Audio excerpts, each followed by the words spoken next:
মাননীয় স্পিকার, আপনাকে ধন্যবাদ। মাননীয় স্পিকার, আজকে আমি যে নোটিশটি দিয়েছি সেটা জ্বালানি তেলের মূল্য বৃদ্ধি সংক্রান্ত এবং জ্বালানি তেলের যে সংকট সেই বিষয়টা নিয়ে। আপনি জেনে থাকবেন যে আমরা বৈশ্বিকভাবে একটা সংকটের মধ্যে আছি, একটা যুদ্ধ পরিস্থিতি চলছে। তার প্রেক্ষিতে বাংলাদেশে একটা জ্বালানি সংকটের মতো একটা পরিস্থিতি তৈরি হয়েছে। কিন্তু আমরা খবরাখবরে নানা ধরনের খবর দেখছি যে আমাদের যে তেল সংকট, সেখানে কৃত্রিম কিছু বিষয়ও আছে।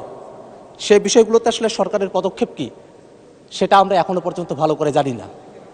আমরা একটা বিষয়ে গতকাল আলোচনা হয়েছে, যা এখানে আলোচনা হবে জ্বালানি সংকটের বিষয় নিয়ে। সে সময়টাতে সরকারি দল বিরোধী দল আমরা পরস্পর আলোচনা করব, কিন্তু হঠাৎ করে যে এলপিজির দামও বাড়ায় দেওয়া হলো। আমাদের যারা রান্নাবান্নার কাজ করতেছেন, বিভিন্ন উৎপাদনের কাজগুলো করতেছেন, তারা কিন্তু এই সময়টাতে ভালো করে এই রান্নাবান্নার কাজগুলোতে তারা করতে পারবেন না যদি এইভাবে এলপিজির দামগুলো বাড়তে থাকে।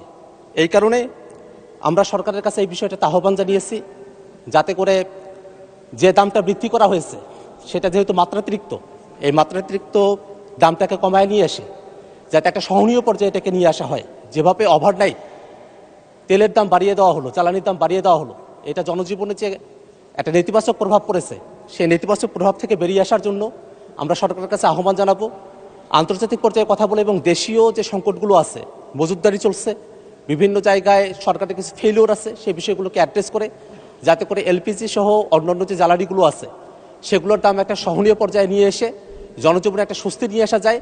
সরকার বলছিল যে তারা দাম বাড়াবে না, কিন্তু তারা দাম বাড়াতে বাধ্য হয়েছে, বা যে পরিস্থিতিতে তারা দাম পেয়েছে এত দাম বাড়ানো উচিত হয়নি।